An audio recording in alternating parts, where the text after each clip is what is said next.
বিশ্বের বুকে আরেকটি যুদ্ধের দামামা বাজতে যাচ্ছে। ইউক্রেন বা মধ্যপ্রাচ্য নয়, বিপদ এবার দক্ষিণ পূর্ব এশিয়ার দেশ থাইল্যান্ড আর কম্বোডিয়ার মাঝে। রক্তক্ষয়ী সীমান্ত বিরোধ কি হয়ে উঠবে আরেকটি দীর্ঘস্থায়ী দগদগে ঘা? সংঘাতে এরই মধ্যে দুই দেশের নিহতের সংখ্যা ৩২ ছুঁয়েছে। শুধু তাই নয়, দুই দেশের সীমানা ঘেঁষা ৮টি জেলায় ঘোষণা করা হয়েছে সামরিক আইন। সব মিলিয়ে পরিস্থিতি উত্তেজনার এবং আশঙ্কার।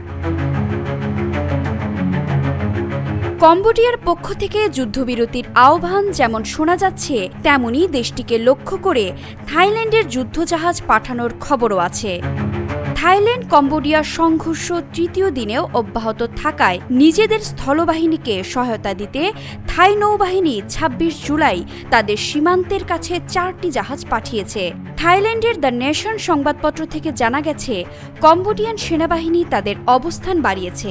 তারপর থাই নৌবাহিনী সীমান্তের ৩টি পয়েন্টে কম্বোডিয়ান বাহিনীর বিরুদ্ধে অভিযান শুরু করেছে।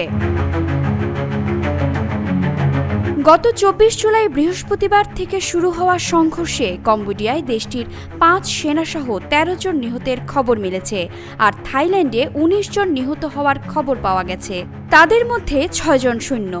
সীমান্তের দুই পাশের মানুষদের জীবন বাঁচানো দায় হয়ে দাঁড়িয়েছে। কম্বোডিয়ার সংবাদপত্র দ্য খেমার টাইমস জানিয়েছে, থাইল্যান্ডের সঙ্গে দেশটির উত্তর সীমান্ত থেকে এখনও পর্যন্ত প্রায় ২০,০০০ মানুষকে সরাতে হয়েছে।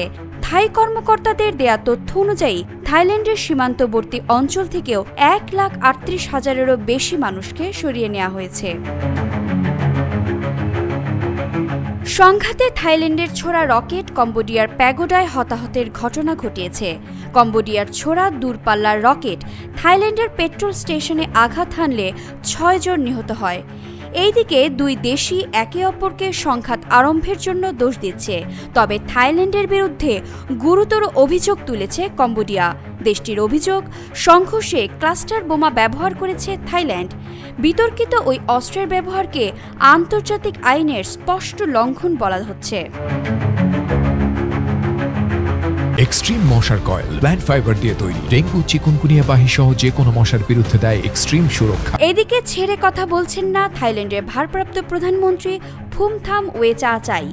গত ২৫ জুলাই তিনি বলেছেন, বেসামরিক নাগরিকদের মৃত্যু এবং একটি হাসপাতাল ক্ষতিগ্রস্ত হওয়ায় কম্বোডিয়ার বিরুদ্ধে যুদ্ধাপরাধের অভিযোগ তোলা যায়। চলমান সংঘাত থেকে পূর্ণ যুদ্ধ শুরু হতে পারে বলে সতর্ক করেছেন তিনি। উত্তেজনা কমাতে তৃতীয় পক্ষের জড়িত হওয়া চাইছে না তার দেশ, তবে দ্বিপাক্ষিক সমাধান চাইছে থাইল্যান্ড। অবিলম্বে যুদ্ধবিরতির আহ্বান জানিয়েছে জাতিসংঘে নিযুক্ত কম্বোডিয়ার রাষ্ট্রদূত চেয়াকেও। তিনি জানিয়েছেন, তার দেশ সংঘাত থামাতে এবং শান্তিপূর্ণ উপায়ে বিরোধ নিষ্পত্তির পক্ষে। তবে থাইল্যান্ড এখনও আনুষ্ঠানিকভাবে এমন প্রস্তাবের বিষয়ে কোনো মন্তব্য করেনি। দুই দেশের বিরোধের শুরু ১ শতাব্দীরও আগে।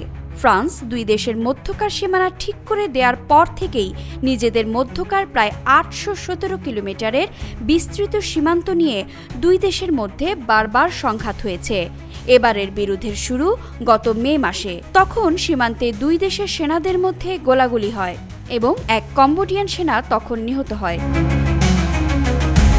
বিশ্বে একের পর এক রক্তক্ষয়ী যুদ্ধ চলছেই। এখন দেখার বিষয়, কম্বোডিয়ার সঙ্গে সুর মিলিয়ে থাইল্যান্ড কি যুদ্ধ বিরতিতে যাবে, নাকি চলমান এই সংঘাত মোড় নেবে বড় কোনো যুদ্ধে।